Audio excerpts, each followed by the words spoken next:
Hello everyone! And day in my life is Girl Madel Vlog as a small content creator at age of 30. Mapapasabi ka talaga ng I for the go!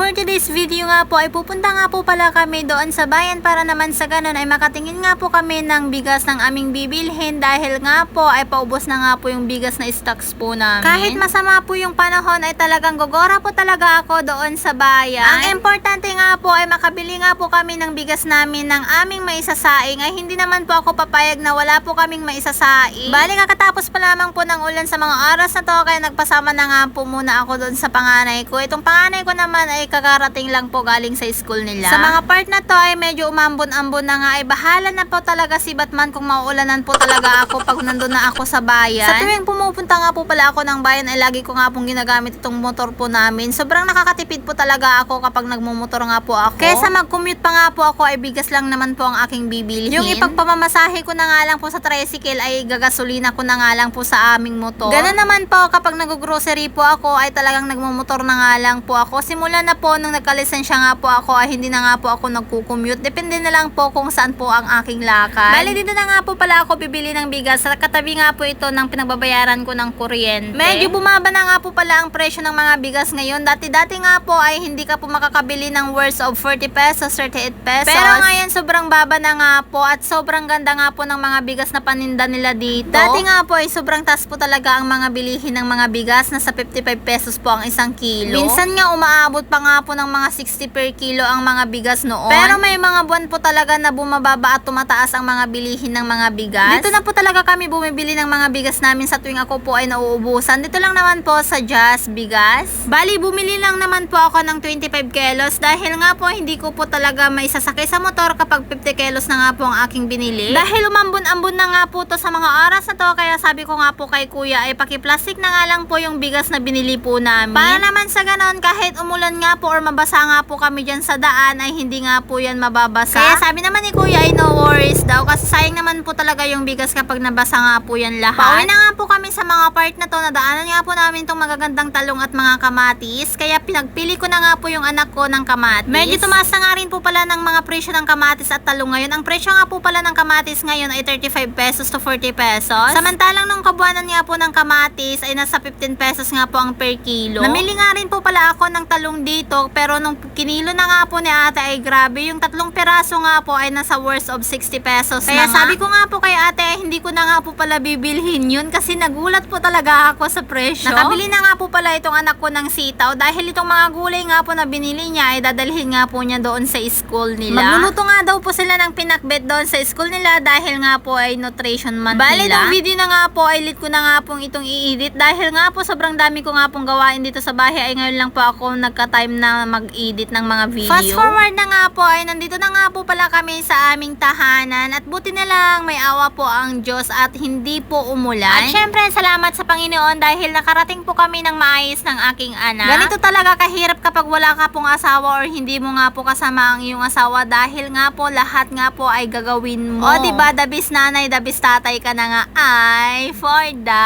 go. Wala ka po talagang maasahan dito sa loob ng aming bahay kundi ako lamang po kaya binuhat ko na nga po itong 25 kilos na bigas na binili po namin doon sa bayan. Kung kaya ng mga lalaki ay syempre kaya rin po namin mga babae ay for the go. Natawanan nga po pala ako ng mga anak ko dyan dahil sobrang lakas ko daw at ginawa ko pa nga pong dumbbell nga po yung 25 kilos na bigas. Asya, hanggang dito lamang po ang aming video. Salamat po sa walang sawang panonood at sa mga walang sawang sumusuporta po sa amin. God bless everyone. See you next time.